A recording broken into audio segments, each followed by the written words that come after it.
Hello basic bitches, we're going to talk about So What today. So What is a very basic song. Most basic bitches play it. But it has its set of challenges and we're gonna go through it. The first thing that's really challenging about So What is that it only has 2 chords, but the form is A-A-B-A, 8 measures each, and you have to keep track of the form without having any changes. Now, most people fuck this up badly, and then they go to the B in unrelated places and you see train wrecks left and right with this basic song. So you gotta have to be a very good form keeper to play it. We'll get to that in a minute. Let's just go through the melody.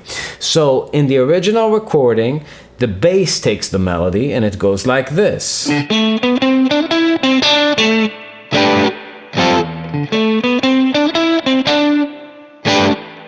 So that melody is just in D Dorian. It's kind of like a question and answer between the bass and this horn section. Now the horns are playing these pretty interesting voicings. They're 4th voicings with a 3rd on top. So for those of you unfamiliar with 4th voicings, this is a great way to practice them. 4th voicings is just when you take a mode and you stack 4ths. Now the first chord here is starting from the 5th. You have A, then a 4th up Dorian, and another 4th. So you get A, D, and G. But on top, you don't stack an extra 4th, you have a 3rd there. So it's kind of an interesting sound. You got this. If it was all 4ths, you'd have this. Now it's very good for comping to be able to move 4ths.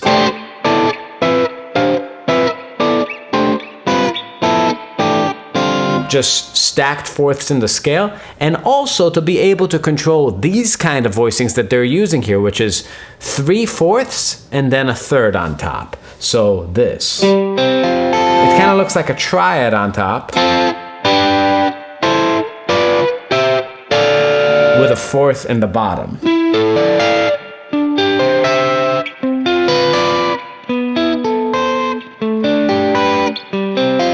So over a D root, you get these kind of sounds if I go from the bottom of the neck to the top of the neck using the top 4th strings. First voicing, 2nd, 3rd, 4th, 5th, 6th, 7th. So this shape you have in 3 places. 1, 2, 3. And then this shape you have in a couple places too. You have this right here. And then right here. And then you have these unique shapes. You got 1, 2. Right? So it's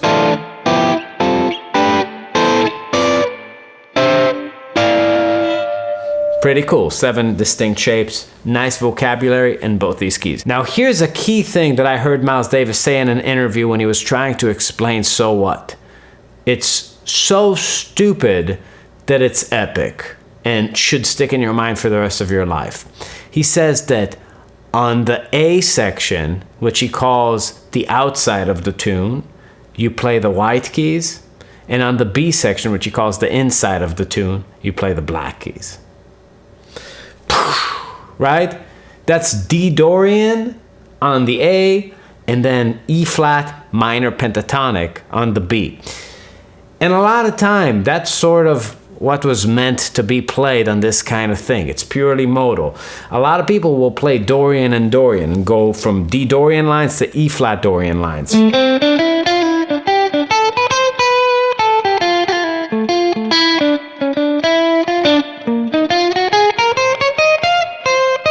That kind of thing. But I'm just playing the moment where it's changing. But the pentatonic thing does make sense.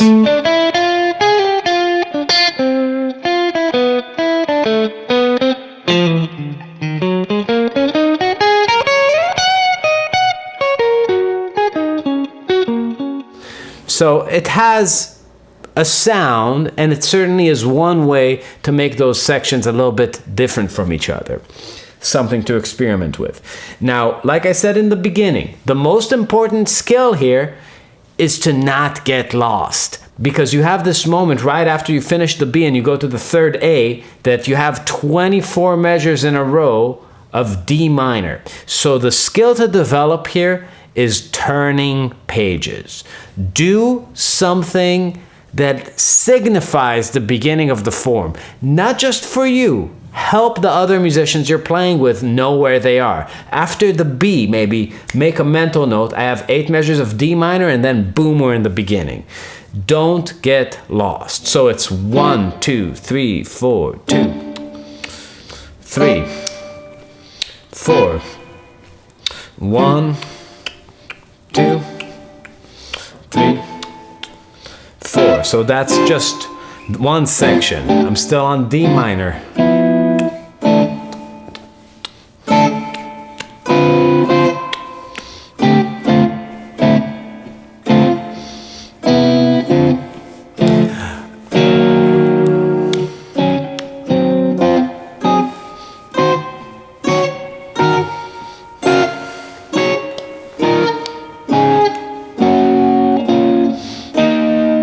Mental note, this is the last D minor, A3.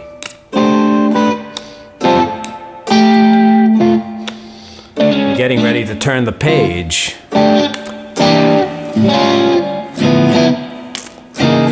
So I kind of, did a cadence there. You don't have to do that. But maybe every time you get to that A1, change something about your rhythmic approach, maybe the intensity of your playing, the dynamics. Do something to signify that this is the beginning of a new chorus. That's a very important skill. And if you don't keep that in mind, you are likely to lose the form. And that's the worst thing that can happen on a tune like that, where people start looking around, it's like, is this the B? Is this the B? And then you start like trying to communicate that with your head, like, no, yes, and then you don't know if you're trusting the bass. It's a nightmare. Don't get lost. Don't do it. Avoid it. Cool. Let's talk about the what to play over what thing. So you could do that Dorian pentatonic. What you hear a lot of is melodic minor on that one chord.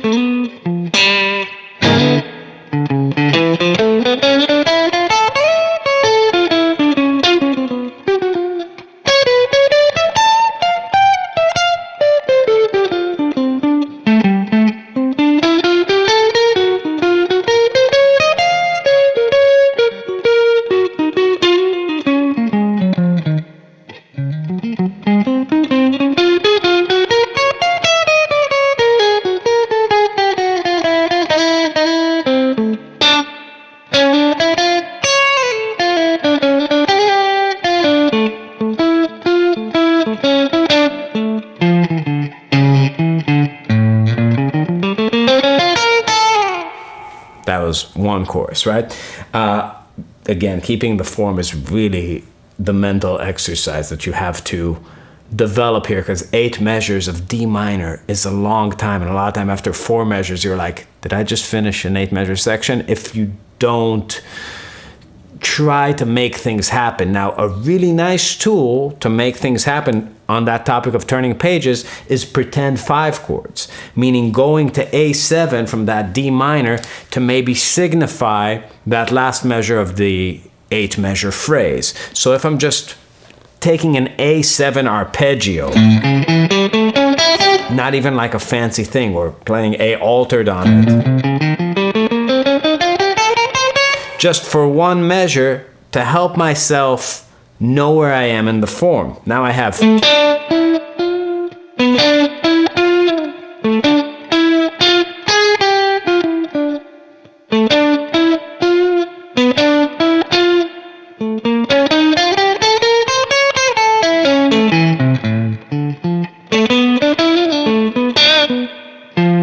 So I use that thing to just turn that phrase around.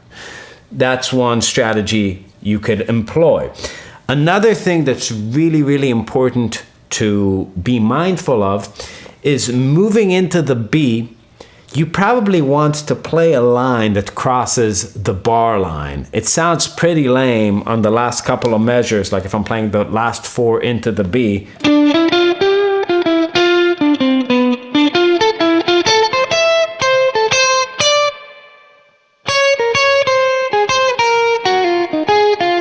It's okay, but it's better to play lines that move through the change, right? That smooth it out. So if I'm just playing, I'm gonna play A2 into the B. So 8 measures of D minor, 8 measures of E flat. Check out what happens in the mode of transition. 1, 2, 3, 4.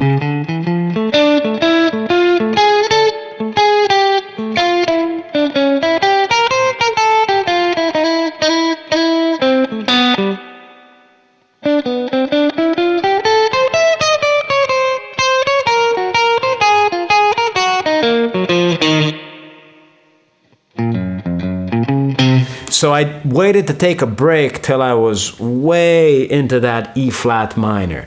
So I'm playing through the change. And that's a really, really important thing on the way in and on the way out. If I'm playing on that E flat, 1, 2, 3, 4.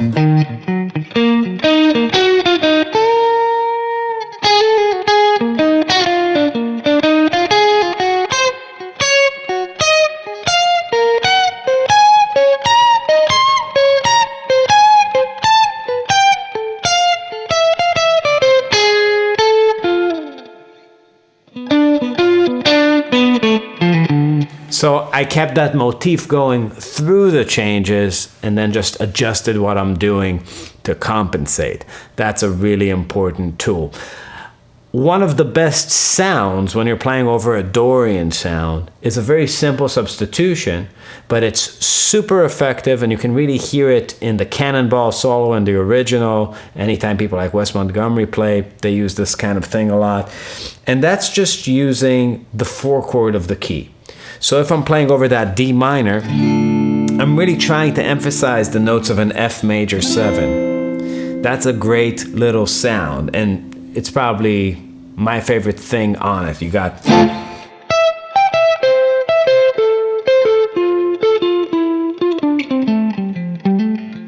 that kind of thing.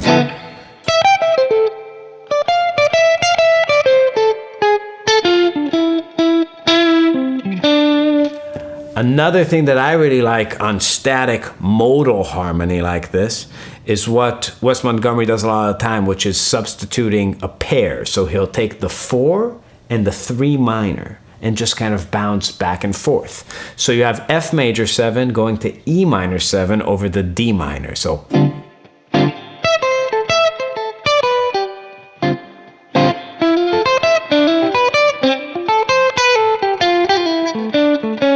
on the E flat, it's just a half step up.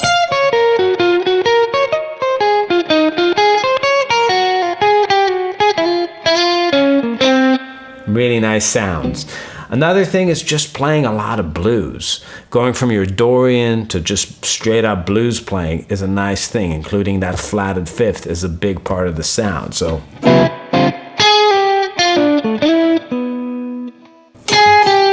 playing just this like typical D minor blues thing, but resolved it to the color notes, to the tensions from Dorian, so to the 9 and the 13. That kind of thing.